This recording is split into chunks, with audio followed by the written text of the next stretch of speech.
भारत माता की, भारत माता की,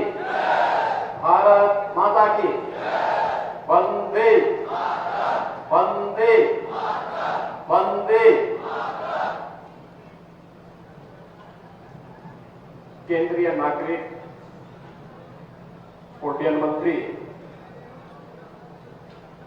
माननीय श्री ज्योतिरादित्य सिंधिया जी, उत्तर प्रदेश सरकार में मेरे सहयोगी मंत्रीगण श्री जयवीर सिंह जी, श्री अनूप प्रधान वाल्मीकि जी, माननीय सांसद हरनाथ सिंह यादव जी, प्रदेश सरकार के पूर्व मंत्री और माननीय विधायक श्री राम नरेश पगलोहत्री जी, विधान परिषद सदस्य डॉक्टर मानवेंद्र सिंह जी, जिला पंचायत अध्यक्ष श्रीमती अर्चना भदौरिया जी, भारतीय जनता पार्टी के जिला के अध्यक्ष श्री प्रदीप सिंह चौहान जी, नवनिर्वाचित नगर पालिका परिषद के अध्यक्ष श्रीमती संगीता गुप्ता जी, पूर्व विधायक अशोक सिंह चौहान जी, पूर्व सांसद और भारतीय जनता पार्टी की वरिष्ठ नेत्री श्रीमती माया सिंह जी, मध्य प्रदेश से आए हुए हमारे माननीय मंत्रीगण श्री तुलसीराम सिलावट जी, डॉक्टर परशुराम चौधरी जी, श्री गोविंद सिंह राजपूत जी, श्री महेंद्र सिंह सिसोदिया जी, श्री राज्यवर्धन सिंह दत्तीगांव जी, श्री अरविंद भदौरिया जी, श्री प्रद्युमन सिंह तोमर जी, श्री विजेंद्र सिंह यादव जी, श्री ओपीएस भदौरिया जी, श्री सुरेश भाकड़ जी और मध्य प्रदेश से आए हुए हमारे सभी अन्य सम्मानित अतिथिगण, मैनपुरी के मेरे सभी उपस्थित भाइयों बहनों, मैं सबसे पहले आज हम सब के लिए एक भावुक क्षण भी है और एक ऐसा क्षण भी जब भारत माता के एक महान सपूत को हम स्मरण करते हुए उन्हें विनम्र श्रद्धांजलि अर्पित कर रहे हैं। भारत की राजनीति का एक उभरता हुआ चेहरा और सचमुच जिनके अंदर भारत ने बहुत कुछ संभावनाएं देखी थी, ऐसे श्रीमंत माधवराव सिंधिया जी, कौन ऐसा भारतीय रहा होगा उस दौरान 2001 की उस त्रासदी के दौरान जब जिन्होंने भी एक समाचार सुना, एक दुखद समाचार सुना था, उनके मुंह से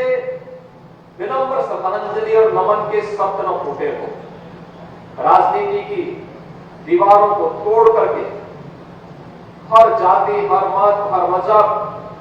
हर संप्रदाय, हर राजनीतिक दलों के लोगों ने उस समय इस दुखद घटना पर अत्यंत दुख की अनुभूति करते हुए उस महान सपूत को अपनी विनम्र श्रद्धांजलि अर्पित की थी। आज जब उनकी मूर्ति के अनावरण कार्यक्रम में हम यहाँ पर उपस्थित हुए हैं, मैं उत्तर प्रदेश शासन की ओर से और उत्तर प्रदेश की जनता की ओर से श्रीमंत माधवराव सिंधिया जी को उनकी मूर्ति अनावरण के अवसर पर स्मरण करते हुए, उनको नमन करते हुए, उनकी स्मृतियों को नमन करते हुए विनम्र श्रद्धांजलि अर्पित करता हूं। इस अवसर पर केंद्रीय मंत्री और श्रीमंत माधवराव सिंधिया जी की इस विरासत को जन जन तक पहुंचाने वाले केंद्रीय नागरिक उड्डयन मंत्री माननीय ज्योतिरादित्य सिंधिया जी का मैं मैनपुरी वासियों की ओर से, उत्तर प्रदेश वासियों की ओर से हृदय से स्वागत करता हूं, अभिनंदन करता हूं। इस अवसर पर मध्य प्रदेश सरकार के हमारे तमाम मंत्रीगण यहां उपस्थित हुए हैं। मैं उन सबका भी और मध्य प्रदेश से आए हुए हमारे सभी अतिथि पदाधिकारी और कार्यकर्ताओं का भी, मैं जिनका श्रीमंत माधवराव सिंधिया जी से, ज्योतिरादित्य सिंधिया जी के साथ मध्य प्रदेश से अटूट संबंध है, उन सब का भी मैं आज मैनपुरी की इस धरती पर हृदय से स्वागत करता हूं, अभिनंदन करता हूं। भाइयों बहनों, आज यहां पर 238 करोड़ रुपए की विभिन्न परियोजनाओं के साथ ही 173 करोड़ रुपए की 40 अन्य परियोजनाओं के लोकार्पण और शिलान्यास का कार्यक्रम भी यहां पर संपन्न हो रहा है। मैं इस अवसर पर इन सभी परियोजनाओं के लिए मैनपुरी के सभी नागरिकों को, आप सभी उपस्थित माताओं बहनों को, नौजवानों को इन योजनाओं की हृदय से बधाई देता हूं। आप सबके प्रति अपनी शुभकामनाएं भी व्यक्त करता हूं। भाइयों बहनों, हम सब जानते हैं कि भारत की राजनीति में श्रीमंत माधवराव सिंधिया जी का नाम बहुत शानदार तरीके से, गौरवशाली तरीके से लिया जाता है। सौभाग्य है कि मुझे उनके सानिध्य में, उनके साथ सांसद के रूप में कुछ दिनों तक कार्य करने का अवसर प्राप्त हुआ था। संसद में उनका मिलनसार स्वभाव, अपनी सहजता, अपनी सरलता और प्रत्येक दल के लोगों के साथ दलीय सीमाओं से उठ करके एक सहयोग करने का भाव, वह हमें 1998 से लेकर के 2001 के बीच में देखने और सुनने को उस दौरान मिला था। हम सब जानते हैं कि एक बात नहीं, 9 बार देश की संसद में माननीय सांसद के रूप में वे लगातार चुने गए। केंद्रीय मंत्री के रूप में, यानी मात्र 26 वर्ष की उम्र में वे सांसद बने थे। उच्च शिक्षा अर्जित करने के बाद जब वे भारत वापस आए तो राजनीति में प्रवेश करते ही एक सांसद के रूप में उन्होंने अपना कार्य प्रारंभ किया। उनकी लोकप्रियता लगातार उनके सांसद चुने जाने और उस कालखंड में भारत के अंदर तकनीक का उपयोग हो सकता है। रेलवे हो, नागरिक उड्डयन मंत्रालय रहा हो, आज का शिक्षा मंत्रालय रहा हो, पर्यटन मंत्रालय रहा हो, इन सब में जितने रिफॉर्म हो सकते थे उन्होंने मंत्री के रूप में, भारत सरकार के एक माननीय मंत्री के रूप में उनमें करने का प्रयास किया और उसे तेजी के साथ आगे बढ़ाने का प्रयास किया। भारतीय रेल आज भी, याद करिए, 40 वर्ष के बाद भी श्रीमंत माधवराव सिंधिया जी को स्मरण करता है इस बात को लेकर के कि जो न्यू उन्होंने उस समय रखी थी, भारतीय रेल की मजबूती का वह आधारशिला बना था। भारत की अर्थव्यवस्था को के बैकबोन के रूप में जो हम भारतीय रेल को जानते हैं, उस समय आदरणीय सिंधिया जी ने जो कार्य किया था वह आज भी हम सबको देखने को मिलता है। जब भारतीय रेल की बात होती है तो उसमें एक स्वर्णाक्षरों में श्रीमंत माधवराव सिंधिया जी का नाम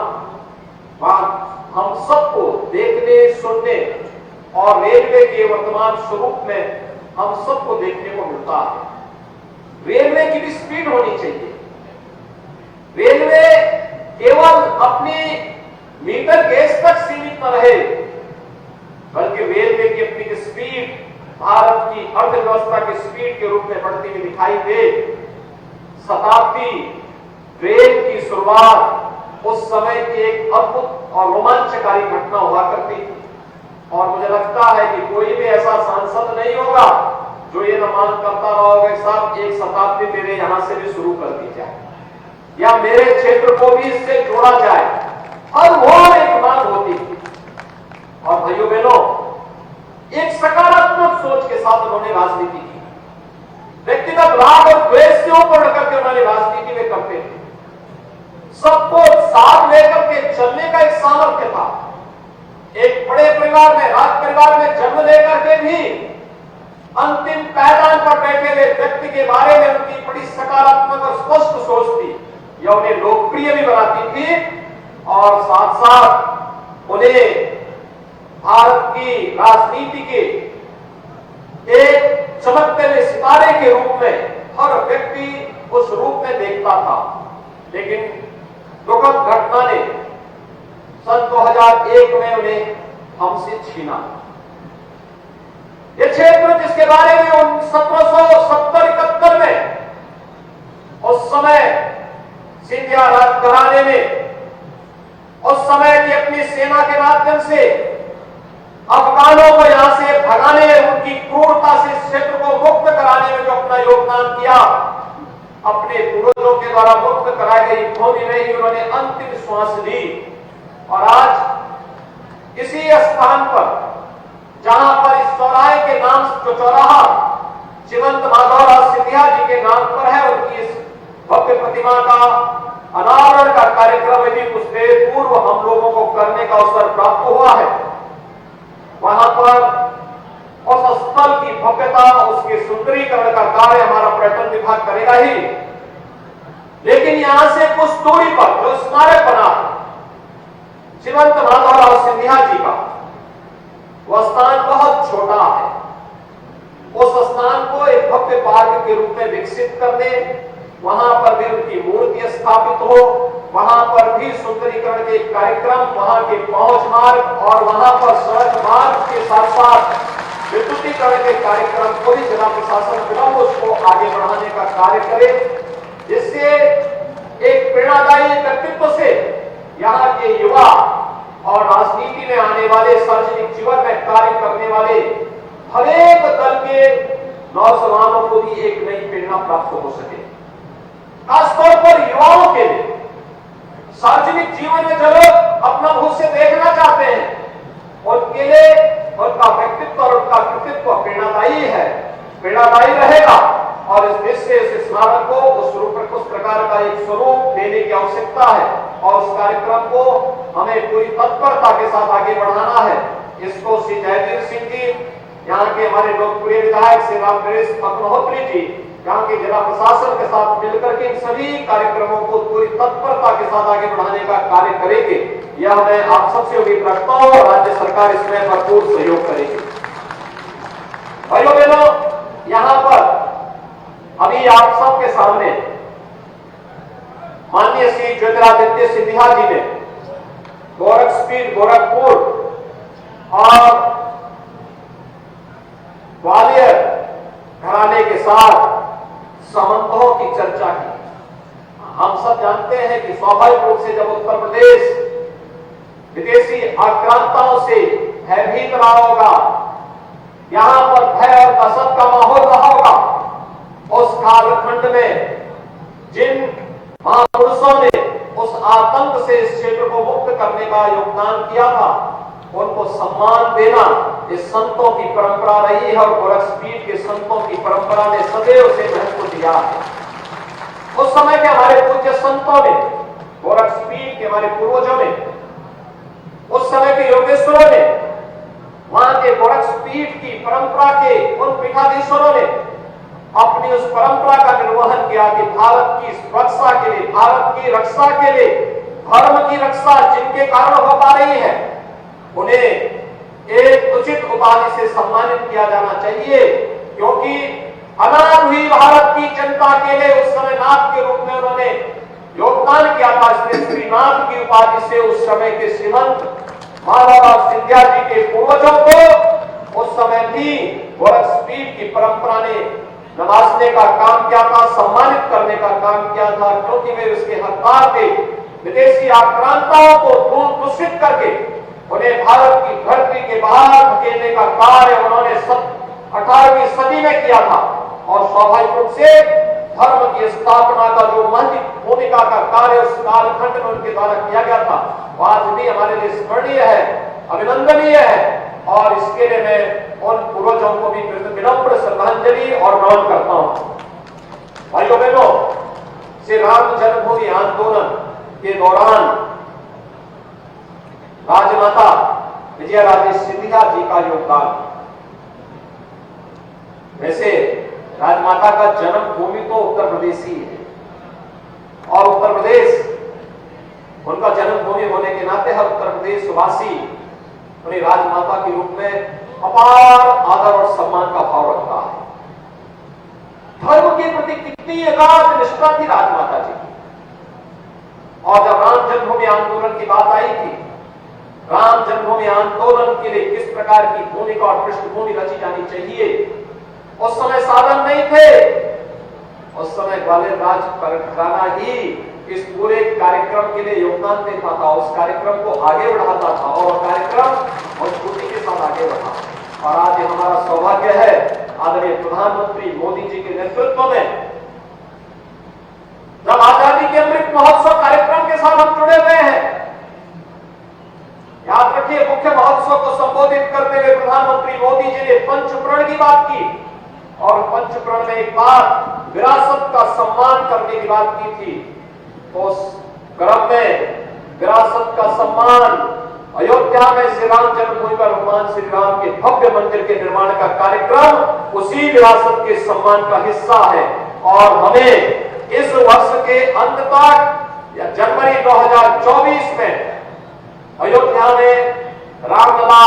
अपने स्वयं के मंदिर में विराजमान होते हुए दिखाई देंगे। भाइयों बहनों, यह हर भारतवासी के लिए गौरव की बात होगी, हर भारतवासी गौरवान्वित होगा। लेकिन प्रारंभिक लड़ाई में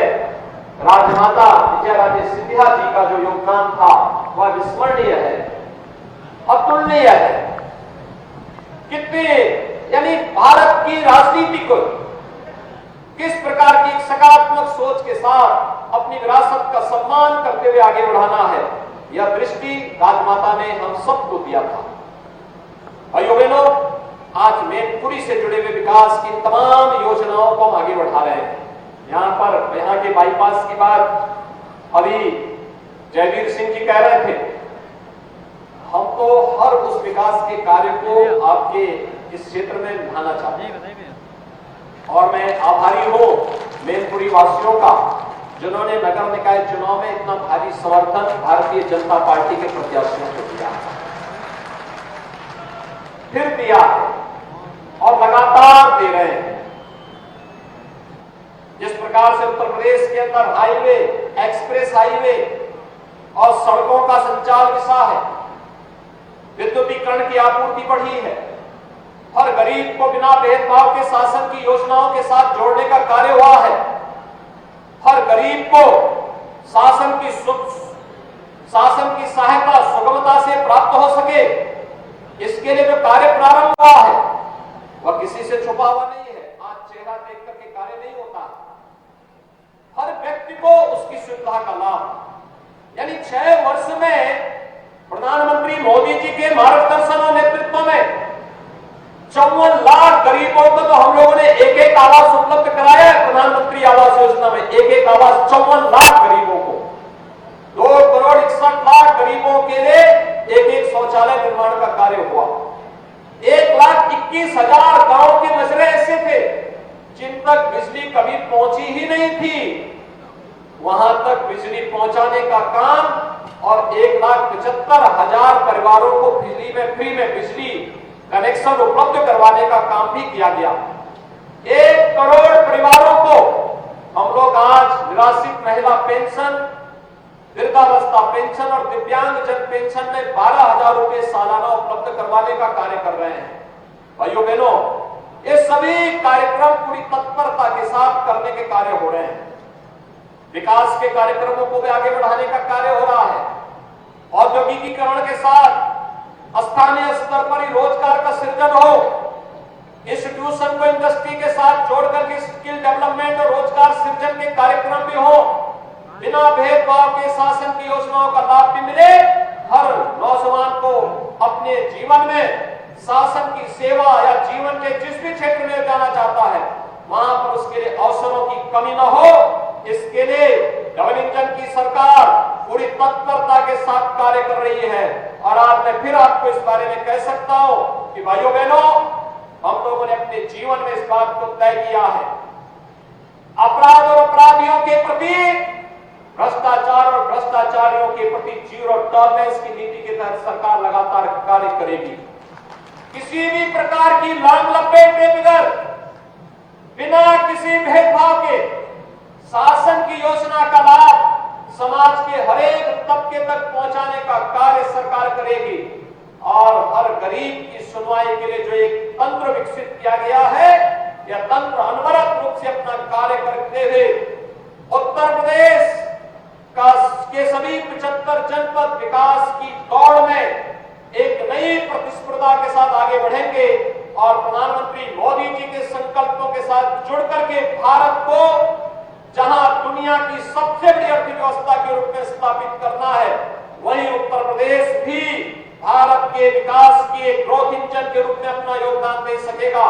इस कार्यक्रम को हमें पूरी तत्परता के साथ आगे बढ़ाना होगा। इसके लिए हर नागरिक को अपने दायित्वों का निर्वहन करना होगा। हर नागरिक अपने दायित्वों का निर्वहन ईमानदारी से कर ले तो भाइयों बहनों, विकास फिर दूर नहीं रहने वाला। विकास आपका पैर छूता हुआ दिखाई देगा, सुविधाएं आपके पैरों को छूटती हुई दिखाई देंगी। और घर नल की योजना आप देख सकते हैं, जो पहले सपना था आज वो वास्तविकता बनने जा रही है। और उस वास्तविकता को हम सब आपके घर तक, आपके परिवार तक, आपके गांव तक और हर जन तक पहुंचाने के लिए पूरी प्रतिबद्धता के साथ कार्य कर रहे हैं। आज के इस अवसर पर मैं एक बार फिर से, जब हम लोग आज एक बहुत महत्वपूर्ण अवसर पर यहां उपस्थित हुए हैं, श्रीमंत माधवराव सिंधिया जी की मूर्ति अनावरण कार्यक्रम में, इस अनावरण कार्यक्रम के अवसर पर मूर्ति के आसपास के क्षेत्र का, चौराहे का सुंदरीकरण तो हुई, स्मारक का सुंदरीकरण, वहां पे पार्क का विकसित होना, वहां पर अन्य बुनियादी सुविधाओं को उपलब्ध करवाने का कार्य भी उत्तर प्रदेश सरकार करेगी। इस विश्वास के साथ मैं एक बार फिर से श्रीमंत माधवराव सिंधिया जी को आज यहाँ पर स्मरण करते हुए, उनकी स्मृतियों को नमन करते हुए उत्तर प्रदेश सरकार और उत्तर प्रदेश की जनता की ओर से उन्हें विनम्र श्रद्धांजलि अर्पित करता हूँ। धन्यवाद। जय हिंद।